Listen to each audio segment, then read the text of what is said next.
క్రీస్తునందు మాకత్యంత ప్రియులైన దేవుని పిల్లలైన మీ అందరికీ ఈ ఉదయకాలపు శుభాలు వందనములు తెలియజేసుకుంటూ, కృపగల దేవుడు మరొక మారు మనలందరినీ కూడా ప్రేమించి అనుగ్రహించిన ఈ నూతనమైన దినమును బట్టి ప్రభుని స్తుతిస్తూ, నేటి అనుదిన వాక్య ప్రత్యక్షత కొరకు మిమ్మల్ని అందరినీ ప్రేమపూర్వకంగా ఆహ్వానాన్ని తెలియజేస్తూ ఉన్నా.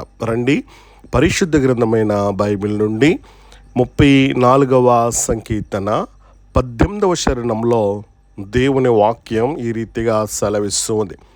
విరిగిన హృదయము గల వారికి యెహోవా ఆసన్నుడై ఉన్నాడు.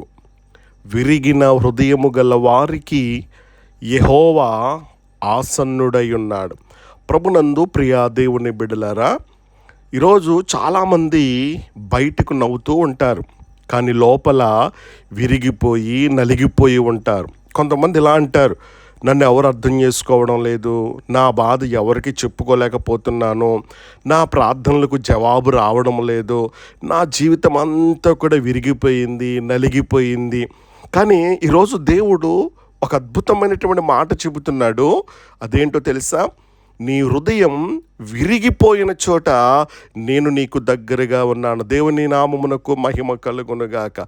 మనుషులు మన విజయ సమయంలో మనతో ఉంటారు, వింటున్నారా? కానీ కొంతమంది మన బాధ సమయంలో ఏమవుతారో తెలుసా? దూరం అవుతూ ఉంటారు. కానీ దేవుడు అలా కాదు. నీవు ఏడ్చినప్పుడు ఆయన దగ్గర ఉంటాడు. నీవు ఒంటరిగా ఉన్నప్పుడు ఆయన నీకు దగ్గరగా ఉంటాడు. నీవు విరిగిపోయినప్పుడు, నలిగిపోయినప్పుడు ఆయన మరింత దగ్గరగా ఉంటూ ఉంటాడు. ఎందుకో తెలుసా?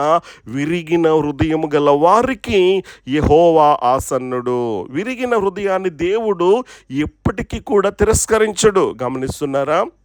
51వ సంకీర్తన 17వ చరణంలో దావీదు ఇలా అంటున్నారు కదా, విరిగి నలిగిన హృదయమును నీవు తృణీకరించావు. లోకం ఏం చూస్తుంది? బలం చూస్తుంది, ధనం చూస్తుంది, అందం చూస్తుంది, స్థానం చూస్తుంది. కానీ దేవుడు ఏం చూస్తాడు? హృదయాన్ని చూస్తాడు. అలాగైతే కనుక ఈ రోజున ఇలా చెప్పండి, నీ కన్నీరు దేవునికి తెలియకుండా నేలపై పడదు. గమనిస్తున్నారా? ప్రజలు నీ కన్నీటిని చూడకపోవచ్చు, నీ భార్యకు తెలియకపోవచ్చు, నీ భర్తకు తెలియకపోవచ్చు, నీ పిల్లలకు తెలియకపోవచ్చు, నీ సంఘానికి తెలియకపోవచ్చు. కానీ నీ హృదయం ఎంతగా విరిగిపోయిందో దేవునికి తెలుసు. ఆయన గమనిస్తూ ఉన్నాడు, ఆయన చూస్తూ ఉన్నాడు. కనుక ఆలోచన చేయండి నా దేని బిడ్డలారా, ప్రభు నిన్ను ధైర్యపరచడానికి ఇష్టపడుతూ ఉన్నాడు. విరిగిన హృదయము దేవుని సన్నిధికి దగ్గర చేస్తుంది. మనము బలంగా ఉన్నప్పుడు కొన్నిసార్లు దేవుణ్ణి తక్కువగా వెతుకుతూ ఉంటాం, కానీ సమస్య వచ్చినప్పుడు ప్రభువా అని పిలుస్తాం. బాధ మనలను ప్రార్థన దగ్గర తీసుకుని వస్తుంది. గమనించండి ప్రియులారా, కన్నీరు మనలను దేవుని పాదాల దగ్గర తీసుకుని వస్తుంది. విరిగిపోవడం కొన్నిసార్లు మన ముగింపు కాదు, వింటున్నారా? అది దేవునితో కొత్త ఆరంభం కావచ్చు. ఉదాహరణకి అన్న జీవితాన్ని మనం చూస్తూ ఉన్నప్పుడు, అన్న జీవితంలో బాధ ఉంది, అవమానం ఉంది, కన్నీరు ఉంది. కానీ ఆమె తన హృదయాన్ని దేవుని సన్నిధిలో కుమ్మరించింది. విరిగిన హృదయంతో ప్రార్థించినటువంటి అన్న ఆశీర్వాదకరమైనటువంటి సమయాలను పొందినట్లుగా మనం చూస్తూ ఉన్నాం. గమనించండి, నీ కన్నీరు ఎప్పుడు కూడా వ్యర్థం కాదు. మనుషులు దూరమైనప్పుడు దేవుడు దగ్గర అవుతాడు. దావీదు జీవితాన్ని మనం గమనించగలిగినప్పుడు, సౌలు అతన్ని వెంబడించాడు, శత్రువులు అతన్ని చుట్టుముట్టారు, జీవితంలో ప్రమాదం పడింది జీవితం. అయినప్పటికీ కూడా దావీదులా సాక్ష్యం ఇచ్చాడేమో తెలుసా? యెహోవా ఆసన్నుడు. ప్రియులారా, గమనించండి, పరిస్థితులు చెబుతూ ఉంటాయి, నీవు ఒంటరి వాడివి, ఒంటరి దానివు. దేవుని వాక్యం ఏం చెబుతుంది? నేను నీకు ఆసన్నుడను. అందరూ కలిసి చెప్పండి ఈ రోజున, నేను ఒంటరి వాడిని కాదు, నేను ఒంటరి దాన్ని కాదు. చెప్పండి మరలా, యెహోవా నాకు ఆసన్నుడు. దేవుడు విరిగిన హృదయాన్ని ఏం చేస్తాడో తెలుసా? స్వస్థపరుస్తాడు. 147:3 మనం చదువుతూ ఉన్నప్పుడు, విరిగిన హృదయము గల వారిని ఆయన స్వస్థపరచుచున్నాడు, వారి గాయములను కట్టుచున్నాడని దేవుని యొక్క వాక్యంలో మనం చదువుతూ ఉన్నాం. గాయపడిన శరీరాన్ని డాక్టర్ చూడవచ్చు, వింటున్నారా? కానీ గాయపడిన మనసును ఎవరు చూస్తారు? విరిగిపోయిన ఆత్మను ఎవరు బాగు చేస్తారు? నలిగినటువంటి వారిని ఎవరు బాగు చేస్తారు? ఎవరు బాగు చేస్తారో తెలుసా? యేసయ్యే బాగు చేస్తాడు. కొంతమంది సంవత్సరాల క్రితం జరిగిన సంఘటనను ఇంకా మర్చిపోలేకపోతూ ఉన్నారు. ఎవరో మోసం చేశారు, ఎవరో అవమానించారు, ఎవరో విడిచిపెట్టారు, ఎవరో నమ్మక ద్రోహం చేశారు. ఆ గాయం ఇంకా హృదయంలో ఉంది. కానీ ఈరోజు ప్రభు చెబుతున్న మాట ఏంటో తెలుసా? నీ గాయం పాతదైనా నా స్వస్థత కొత్తది. హల్లెలూయా. విరిగిన పాత్ర కూడా దేవుని చేతిలో ఉపయోగపడుతుంది. వింటున్నారా? మనము విరిగిపోయామని అనుకుంటున్నామా? నా జీవితం అయిపోయింది, నా కుటుంబం అయిపోయింది, నా సేవ అయిపోయింది. కానీ దేవుడు చెబుతున్న మాట ఏంటో తెలుసండి, విరిగిపోయినది కూడా నా చేతుల్లో కొత్తదిగా మారుతుంది. ఇర్మియా కుమ్మరి ఇంటికి వెళ్ళాడు. కుమ్మరి చేతిలో పాత్ర చెడిపోయింది, కానీ కుమ్మరి దానిని పారవేశాడా? పారవేయలేదు. మళ్ళీ తనకి ఇష్టమైనటువంటి విధంగా తయారు చేశాడు. ఇక్కడ ఒక గొప్ప సత్యం మనకు కనబడుతూ ఉంది. నీవు విరిగిపోయినందుకు దేవుడు నిన్ను పారవేయడు. వింటున్నారా?